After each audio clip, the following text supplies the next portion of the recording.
Bonjour et bienvenue dans cette nouvelle vidéo de Vivre sainement sur le professeur Toussaint expose le comité scientifique dans une nouvelle interview.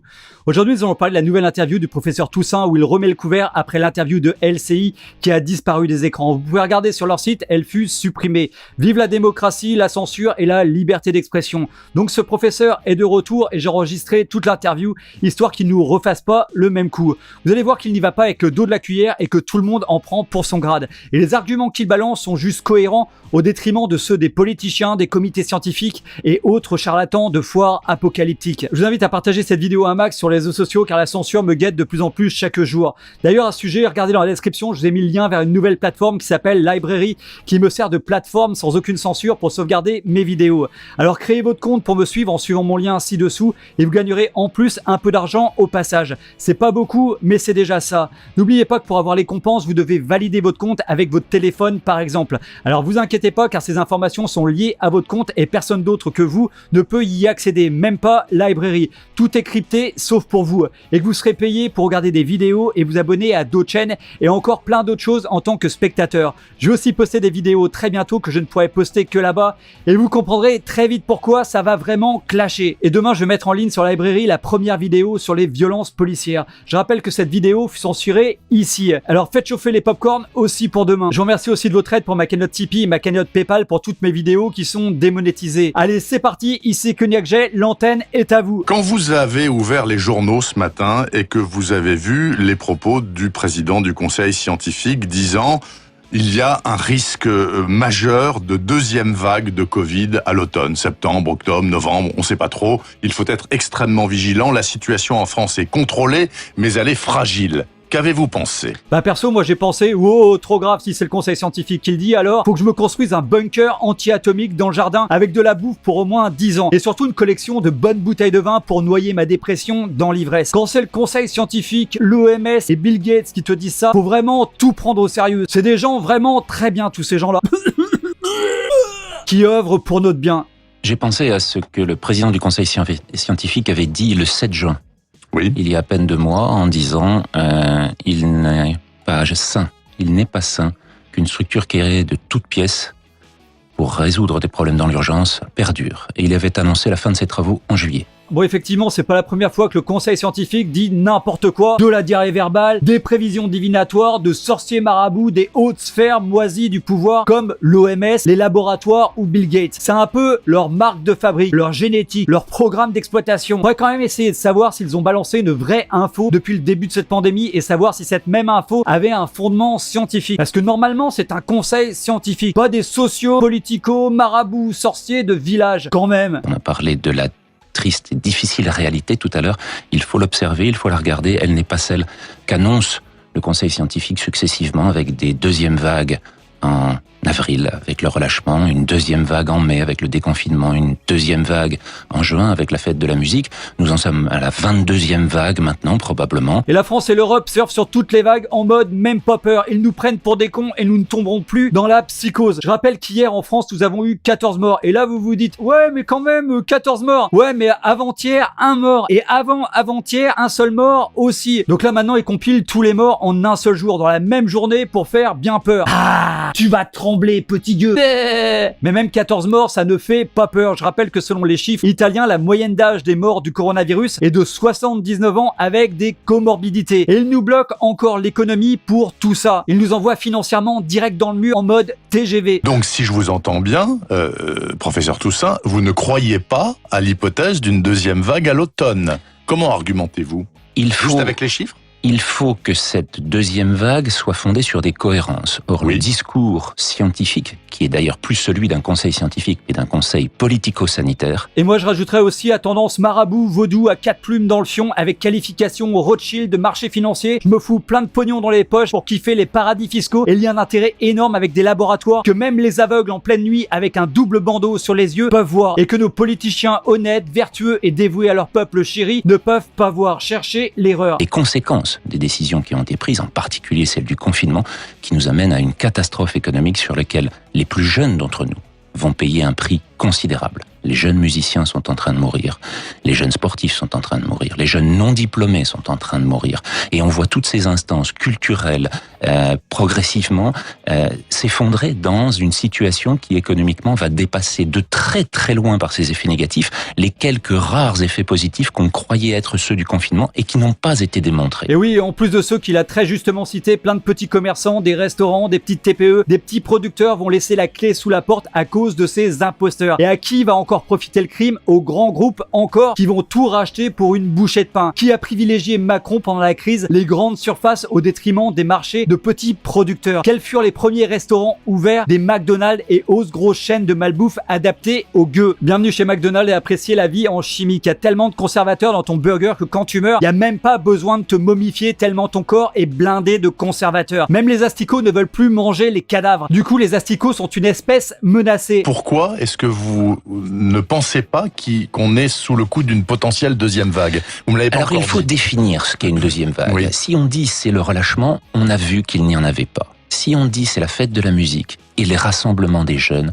il n'y en a pas. Si on dit c'est le reconfinement à Leicester ou en Rhénanie-Westphalie ou de la Catalogne qui doit changer le taux d'hospitalisation dans ces régions, il n'y a pas eu le moindre effet de ce qu'ont été annoncés dans ces régions-là par la suite. Et ouais, mais du coup, des morts, ils vont en créer. Prenez des masques en pleine canicule. Surtout les personnes âgées. N'allumez pas la clim, ni les ventilos, parce que ça brasse de l'air, qu'ils nous le disent. Moi, je dis, taisez-vous les politiciens, le conseil scientifique, l'OMS et Bill Gates. Parce que c'est vous qui brassez de l'air. Avec votre bouche à diarrhée permanente. Vous créez la psychose. Vous créez le déclin économique. Vous créez une détresse mondiale pour un virus pas plus important que la grippe, selon plein d'études récentes. Alors, une fois pour toutes, fermez-la à tout jamais et laissez-nous vivre. Donc, ce qui se passe sur la potentielle réélévation du nombre d'hospitalisations et de décès à l'automne est une saisonnalité.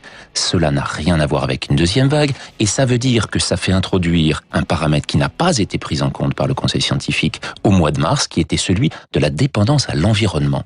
Et ouais, mais le conseil scientifique, il voit surtout la dépendance au pognon. Avec plus de 450 000 € reçus des laboratoires, dont Gilead, qui fait tout pour détruire les études sur la chloroquine avec des militants comme par exemple le professeur Deray, 2 yeux, 2 oreilles et Karine Lacombe. La pseudo menacée devant les caméras mais qui ne porte jamais plainte. Genre oui, depuis que j'ai fait mes révélations sur la chloroquine, j'ai reçu des menaces de mort. Bah ok, bah alors va porter plainte. Non, pas pour l'instant. Bah si, c'est grave des menaces de mort. D'ailleurs, elles sont où tes menaces de mort? Là je passe dans un tunnel, la réception est très mauvaise. Chut. Or, ces éléments-là sont en train de se passer en Amérique du Sud. Il faut surveiller de très près ce qui se passe au Brésil, au Chili, au Pérou, en Colombie, où ces taux sont encore en train de s'élever, voire peut-être en train de diminuer, mais enfin c'est de là que viendra la saisonnalité à l'automne, et pas du tout par le comportement des Français ou qu'ils mettent un masque dans les lieux ouverts, comme ce sera le cas la semaine prochaine. Voilà, je suis pas trop d'accord avec lui, car selon le professeur Raoult et des recherches que j'ai faites sur le sujet, la saisonnalité pour l'Europe, on peut l'observer plus en Nouvelle-Zélande, car c'est plus ou moins le même climat qu'en France et en Europe. Et actuellement, c'est l'hiver là-bas. Et devinez quoi? Bah, y a pas de nouveaux cas, ni de nouveaux morts. Alors bon, la deuxième ou troisième vague ou l'effet de saisonnalité en prend un sacré coup dans la tête. C'est genre une double baffe de gorille dans l'arrogance de tous ces traîtres qui nous ruinent et qui veulent nous piquer comme des chiens avec des vaccins créés en 6 mois par des laboratoires assoiffés de pognon et vendus par un vrillé du cerveau. J'ai nommé le grand Bill Gates, qui est attaqué par l'Inde pour avoir rendu plus de 496 000 enfants paralysés avec ses vaccins de polio. Super le gentil samaritain. Donc, professeur Toussaint, vous dites, c'est très clair,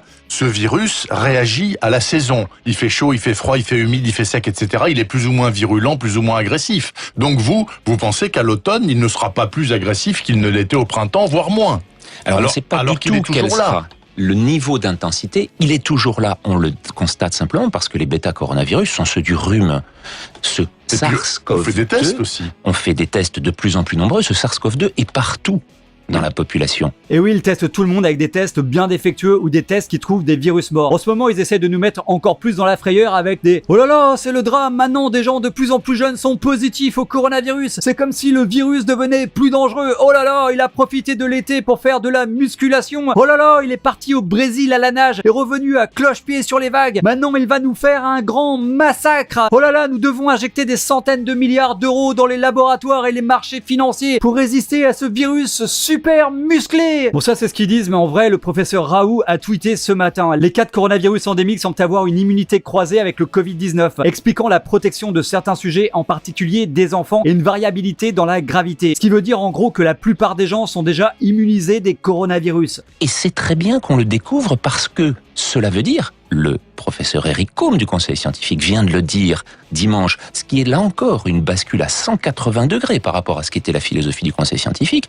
vient de dire dimanche que c'était important que les jeunes se fassent contaminés pendant cet été, puisqu'ils seront, et là on redevient un peu scientifique, les piliers de l'immunité collective l'hiver prochain, si jamais une saisonnalité s'instaure. Bah oui, parce qu'en ce moment, le virus en Europe semble au bout du rouleau, prêt à se jeter d'un pont, tellement il est déprimé dans sa tête. Trop déprimé, trop faible. Alors que les politiciens, les marchés financiers, les laboratoires tentent vraiment de lui redonner de la pêche, du guronzan, de la vitamine pour qu'il reprenne du poil de la bête. Allez, vas-y mon coco, réinfecte-moi tous ces gueux pour rapporter des milliards sur nos comptes en banque. Bref, en gros, ce que dit le professeur Toussaint est vrai. Le fait de tous s'infecter avec le virus affaibli est le meilleur moyen de s'en protéger. Une sorte de vaccination naturelle. Et curieusement, maintenant, ils nous mettent des masques. Genre non les gueux, vous serez pas infectés avant que le virus soit au top niveau d'infection. On veut pas des soignés, on veut des infectés qui meurent. L'immunité collective intervenant au-delà de 60% de la population touchée. Pas du tout, ça pour la rougeole, il faut qu'on soit à plus de 90-95%, mais pour ce SARS-CoV-2, on ne sait pas du tout. Et au doigt mouillé, on a sorti un chiffre de 60-70% sans valeur scientifique. Oh, quand même, professeur, c'est un chiffre donné par le conseil scientifique, le grand conseil des sorciers macrotistes adorateurs des Rothschild. Oh, grand esprit, dis-nous quel est le taux d'immunité collective. Oh, le grand esprit a pété 60 fois en 1 minute. Nous avons la réponse. Le taux d'immunité collective est donc de 60%, ainsi soit-il. Donc je reçois en direct live la réponse du comité scientifique français sur le taux d'immunité collective en France. Oui, nous nous sommes concertés ensemble à Koh-Lanta, très sérieusement, scientifiquement, avec gravité et patati patata, lève la queue et puis s'en va. Et nous avons décidé que le taux d'immunité collective sera de 60% selon le grand esprit. Amen le pognon. Bé. On évolue à vue, on navigue à vue. Que l'on soit scientifique, politique ou autre, on ne sait pas ce qui se passe. Et progressivement, les connaissances arrivent, et donc on voit bien que la réalité, comme je le disais tout à l'heure, s'impose à tous les scénarios qu'on a pu proposer. Le seul problème, c'est que le seul scénario retenu par le Conseil scientifique a été celui de l'apocalypse. Et oui, nous allons tous mourir. Le coronavirus de l'apocalypse est entré dans l'histoire. Frayeur, terreur, grosse peur, nous submerge. Échoue, hibou, cailloux, genoux volent au-dessus de nos têtes pour nous signaler la menace. Je crois que nous avons perdu Brian. Mais où est donc Ornica? Brian is in the kitchen with his umbrella. Et oui, le monde devient cinglé juste pour une bande de tarés assoiffés de pouvoir. Il est temps de reprendre en main notre futur. Le pouvoir rend con et doit être encadré et limité. Vive le RIC, vive le Frexit, vive la France et vive la liberté. Alors, je vous entends bien, je suis un peu dérouté parce que c'est une parole qui est différente du trend ambiant en général, professeur Toussaint. Le masque pour tout le monde, bientôt sur les quais de Seine, déjà dans les grandes villes, etc.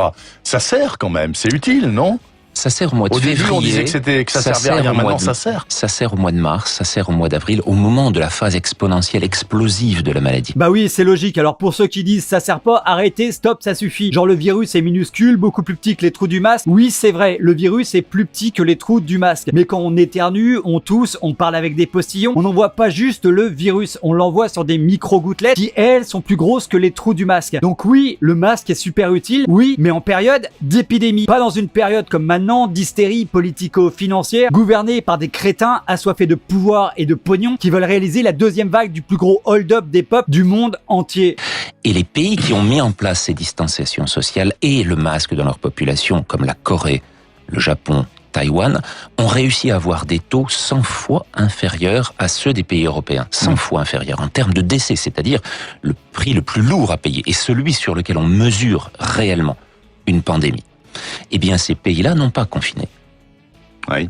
Et oui, ces pays ont également fermé les frontières très rapidement, ont testé massivement, imposé des masques pour tout le monde, la logique quoi. Nous c'était en mode, viens le virus, on t'attend, viens détruire le système de santé européen, viens détruire l'économie européenne, viens détruire le moral des peuples européens, viens détruire toute forme résistance de ces gueux édentés, afin de les rendre dociles, ces singes décérébrés, et qu'ils nous écoutent comme des idiots utiles et acceptent les conditions d'esclavage proposées par le 1% des plus riches dans le monde. Et d'autre part, ces masques qui étaient utiles au moment de la propagation la plus importante du virus ne le sont plus du tout lorsqu'on est dans une phase molle dans laquelle on a aujourd'hui on est en moule en ce moment une forme pandémique faible dans laquelle on a des contaminations non suivies de réaugmentation de l'hospitalisation. Là, je confirme qu'on est vraiment dans le mou. Là, on voit les chiffres, c'est aussi mou qu'un orgasme de la Brigitte, qu'un asticot de Macron sans poudre de perlimpinpin, qu'un DSK devant Brigitte, qu'un Castaner qui rentre de boîte de nuit en voyant sa femme à la maison, qu'un Darmanin quand il va recevoir son jugement, ou qu'un ventre de Hollande après une série d'abdos. C'est clair que là, on n'est pas dans le dur. Quand vous annoncez l'augmentation du nombre de cas, qu'en est-il en Île-de-France? Demandez à Bruno Megarban, qui est le patron de la réanimation à la Riboisière. Que nous dit-il lundi sur CNews? Il nous dit simplement que sur 45 lits de réanimation, 40% sont des cas d'importation, c'est-à-dire des personnes qui ont été contaminées à l'étranger et qui reviennent en France. Et oui, donc en gros, tu prends les chiffres annoncés, t'enlèves presque la moitié de ceux-ci, car c'est des cas d'importation. Et là, on arrive près de chiffres quasi inexistants avec une pandémie européenne qui existe uniquement dans la bouche des politiciens et de leurs chiens de garde. Les médias de propagande payés grassement avec nos sous. Que tu sois blanc, noir, jaune, violet, arabe, juif, catholique, musulman, extraterrestre, hétéro, homo, bisexuel, partouzeur de première, et que t'es français, t'as juste envie de chanter la Marseillaise et de sortir dans les rues pour sortir de ce délire de psychopathe. En ce moment, ils nous volent notre temps de vie pour gagner du fric sur notre dos. Basta.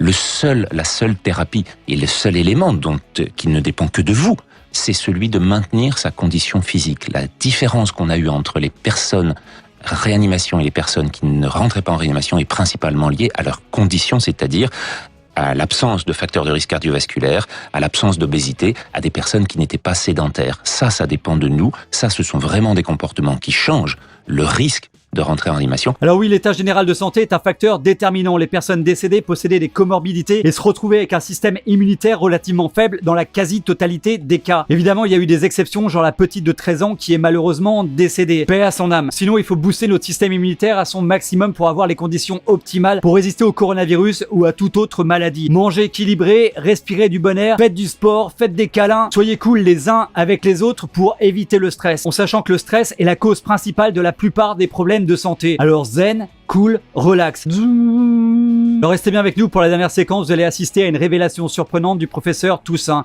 et qui malheureusement est trop réelle. Et abonnez-vous également à la chaîne et rejoignez-nous sur Facebook, Twitter et Library pour rester en contact si la chaîne venait à être suspendue, car oui, ça pourrait arriver. Un dernier point, j'ai ouvert une cagnotte Tipeee, une autre sur PayPal pour tous ceux qui pourraient m'aider à rester indépendant. Je vous remercie vraiment tous d'avance. C'est de sauver les personnes âgées, une nouvelle fois, s'il y a un retour de la pandémie faible ou moyen, etc., puisque ce sont encore eux les cibles prioritaires. Donc eux, il faut les écarter de ceux qui sont éventuellement asymptomatiques et qui sont porteurs. Ça reste de très loin la cible principale. Quand on regarde tous les éléments, qu'ils soient démographiques, qu'ils soient politiques, qu'ils soient environnementaux, le principal qui sort, c'est celui de l'espérance de vie des populations. Et oui, donc faites attention, si vous avez plus de 65 ans, faites beaucoup plus attention que les autres, mais surtout ne vous empêchez pas de vivre. Bougez, sortez, prenez l'air, respirez l'air extérieur, car rester assis sur son canapé en face de BFM TV, en plus de tuer vos neurones, les ratatiner, les apeurer, va vous engendrer beaucoup plus de problèmes de santé que le coronavirus. Alors faites de l'exercice, mangez des bons petits plats, faites le jardin, allumez la musique et dansez. Bougez. La jeunesse éternelle vient de l'activité. Si t'arrêtes de bouger, tu construis ton cercueil. C'est-à-dire le fait d'avoir atteint un des maxima du développement humain, celui de l'augmentation de l'espérance de vie. Et plus encore, c'est celui de la perte de la progression d'espérance de vie. C'est-à-dire que les pays comme les États-Unis et la Grande-Bretagne, qui ont déjà commencé à voir diminuer leur espérance de vie, sont ceux qui ont payé le prix le plus lourd. Et oui, tout ça, c'est à cause de la destruction de leur structure de santé pour tout privatiser et faire gagner beaucoup de pognon à juste une poignée d'agités du bocal, d'illuminés, de fendus de la toiture, qui pensent que leur pognon va voyager avec eux dans leur tombe. Je rappelle que l'espérance de vie est en train de stagner en ce moment en France. Et j'imagine qu'avec les nouvelles coupes dans le budget de la santé prévues par le général de la terreur Macron Ier, j'imagine donc qu'après celle-ci, notre espérance de vie va suivre le modèle américain. Leur but, suivre le plan d'Atali, nous faire mourir plus jeunes après la retraite. Et vous, qu'en pensez-vous? Voilà, cette vidéo est terminée pour aujourd'hui. J'espère qu'elle vous a plu. Si c'est le cas, cliquez sur j'aime et partagez massivement sur les réseaux sociaux. Abonnez-vous à la chaîne si ce n'est pas encore fait et à très bientôt pour une prochaine vidéo sur Vivre Sainement.